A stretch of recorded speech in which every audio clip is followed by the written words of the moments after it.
Selamat pagi. Terima kasih kerana bersama kami di Niaga Awani. Saya mengambil alih tugasan buat masa ini daripada rakan-rakan saya Hakim Rahman dan juga Gigi Ahmad.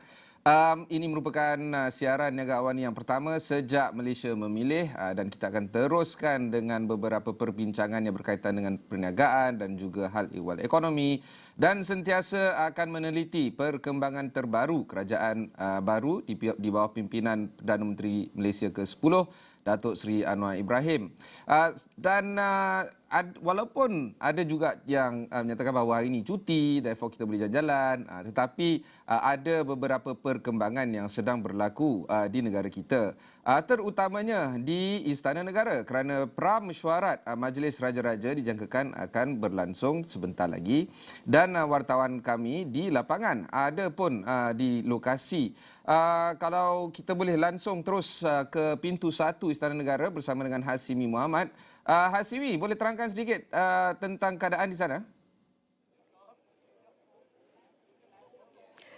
Baik, terima kasih Ibrahim Sani. Kalau beberapa hari lalu kita melihat pada tumpuan Istana Negara kepada kemelut politik yang mana perkara itu telah pun termeterai dengan kebijaksanaan yang di-Pertuan Agong sebab memperkenankan pelantikan Perdana Menteri ke-10 Datuk Seri Anwar Ibrahim, dan hari ini juga tumpuan akan terarah sekali lagi ke pintu 1 Istana Negara yang mana kita menjangkakan pra-mesyuarat Majlis Raja-Raja ke-260 akan berlangsung hari ini, yang mana kita menjangkakan keberangkatan tiba Raja-Raja Melayu sekitar pukul 10 pagi nanti, yang mana ketika ini kalau dapat ditunjukkan di pintu 1 Istana Negara ketika ini sebenarnya telah pun dibuka, jadi kita menjangkakan kemungkinan besar akan ada keberangkatan tiba Raja-Raja Melayu untuk masuki pintu 1 bagi menghadiri pra-mesyuarat Raja-Raja Melayu ke 260.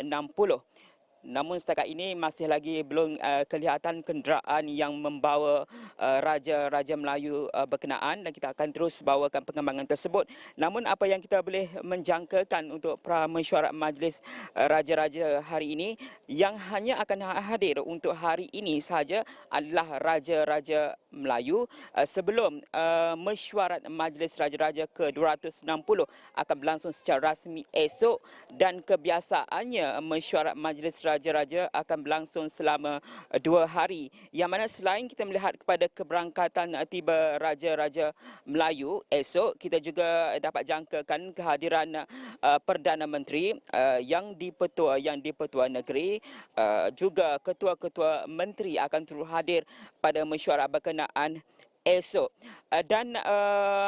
Kalau dapat saya recap sedikit untuk mesyuarat Majlis Raja-Raja yang mana kali terakhir diadakan adalah 29 Jun lalu, yang mana ia dipengerusikan oleh Raja Perlis Tuanku Said Sirajuddin Putra Jamal Lulai, dan untuk esok mesyuarat Majlis Raja-Raja akan dipengerusikan oleh Yang di-Pertuan Besar Negeri Sembilan Tuanku Mukris Almarhum Tuanku Munawir.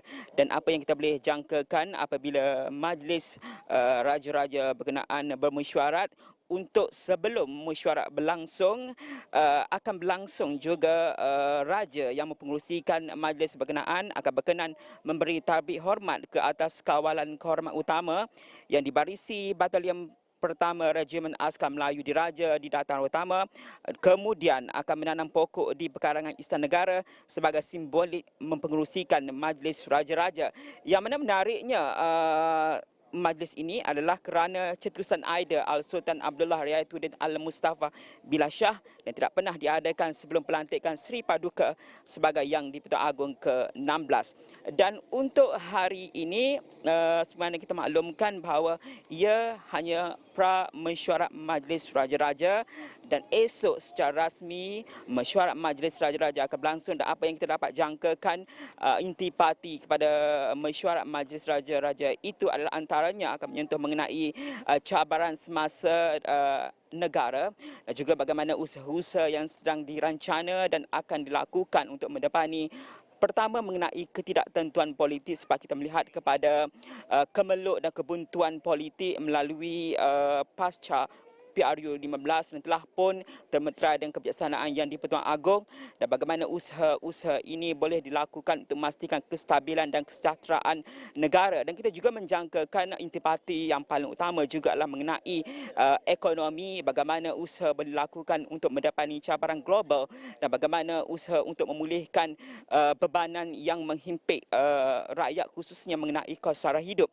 Dan sudah tentu juga antara lain yang akan disentuh adalah mengenai pengukuhan institusi agama Islam di Malaysia. Selain juga kita menjangkakan mengenai taklimat ataupun sembah maklum oleh Ketua Polis Negara mengenai keselamatan dalam negara dan juga aspek pertahanan oleh Panglima Angkatan Tentera. Itu yang buat masa ini kita boleh menjangkakan untuk mesyuarat Majlis Raja-Raja yang akan berlangsung secara rasmi esok Ibrahim dan akan berlangsung selama 2 hari. Namun untuk hari ini mesyuarat Majlis Raja-Raja, kita masih lagi menanti keberangkatan Raja-Raja Melayu, Raja-Raja Pemerintah.